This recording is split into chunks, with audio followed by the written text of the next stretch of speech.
এসে আমি রাত কিচেনে গেছিলাম, যাওয়ার পরে ওখানে কোনো ভাত পাইনি। হ্যাঁ। না পাওয়ার পরে আলামিন ভাই বলছে আমি সব ভাত খেয়ে বেরিয়েছি, হ্যাঁ। মানে তোর জন্য অল্প রেখে দিচ্ছি। কিন্তু ওখানে অল্প ভাতের চাইতে কম ভাত ছিল। আমি তখন ভাইয়ের কাছে, ম্যানেজারের কাছে যে বলি যে ভাই আমার তো ভাত নেই, কি করবেন? ম্যানেজার তারেক ভাই ছিল।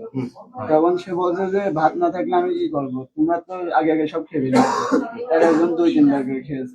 এটা বলার পরে আমি আলামিন ভাইয়ের কাছে বললাম, আলামিন ভাই আর এই ভাই ছিল শুধু মেসে, এই ভাইয়ের নামে আলামিন ভাই, আর কাউসার ভাই ছিল। কাউসার ভাইয়ের কাছে এসে বললাম, কাউসার ভাই কাছে তুই আগে খাস নি, তোর আছে যে আগে খেয়ে ফেল দিতে পারিস না। আমি বলছি তাহলে এবারটা তাই করবে না, না খেতে পারলে নষ্ট করে ফেলে দেবা না, এই কথা করে চলে গেছি।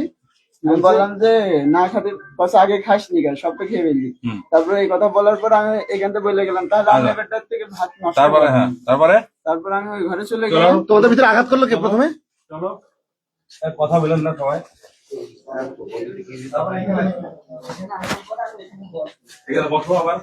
বসার পরে এখানে বসলে, হ্যাঁ। বসার পরে যে না কাউসার ভাই কি বলতে তাই বলে এই ঘরে এসে এনে বলছে যে তুই ও করলি কি? আমি বলছি কি করলাম? তখন তারপরে আমি বলছি আসতেছিলাম। তারপর আমার আছে যে মুখে জোরতে সর মেরে দেয়, তারপরে হাতাহাতি হয়। সর মেরে দেয়। আসলে তারপরে ঘটনা বলো কিভাবে কোন জায়গায় গেলে? হাতে দেওয়ার পরে যে এনে ভাই ওই ঘরে চলে যায়। যাওয়ার পরে ওই ঘরের থেকে বাটাম নিয়ে আসে আমার এখানে মার। ওই যে বাটামের টুকরা পাইছি আমরা। তারপরে এখান থেকে ধস্ত ধুষ্ট হয়েছে আমাদের। ধস্ত ওই ঘরে চলে যায়। এই জায়গায় এই জায়গায় আসার পরে এখান থেকে ওই এই জায়গায় পড়ে যায়, তাই তো? পরে আমার হাতে সেইগুলো দেখাও, ওইগুলা সেই ছুরিটা কই দেখাও, ছুরিটা দেখো। এই জায়গায় বের কর, বের কর। ছুরি এখানে পড়ে থাকে, ওইটা হাতে ঘুরায় পেয়ে ওই ভুল ভুল ওই যে ওই ছুরিটা যেটা আমরা উদ্ধার করলাম, লাগছিল কোথায়? ওর কোথায় লাগছিল? আমি এটা খেয়াল ও আন্দাজে মেরে দিয়েছে, তো মেরে দিয়েছে, লেগে গেছে, তাই তো? তারপরে এখানে রক্তাক্ত অবস্থায় পড়ে যাওয়ার পরে তারপর কি করলে? হ্যাঁ, তারপরে ভাইরা তার ধরলো, মানে আমার ধরলো। ধরার পরে যে না আমি ওই বাইরে যে মানে ইয়ে করলাম, আমার তো কানে লাগার পরে আমি মানে ইয়ে মানে বুঝতে পারছি না কি করবো। আমি চুপ মেরে বসে রয়েছি। থাকার পরে ভাইরা দেখলাম তার হুটাহুটা করে হসপিটালে নিয়ে গেল।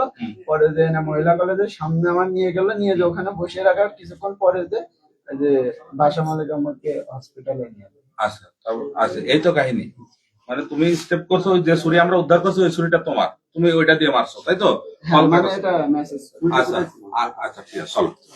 ছুরিটাও তো এখান থেকে ঠিক আছে। ছুরিটা এর কিনা? হ্যাঁ, ছুরিটা ওর না, আমার না, মেসেজ। হ্যাঁ, ওটা আঙ্কালের সময় মেসেজ থেকে কিনা আছে। হ্যাঁ, যাও আগে। আচ্ছা রাখো। হ্যাঁ, তুমি আসেন আপু স্যার, আমরা বলছি স্যার, ডাকবো।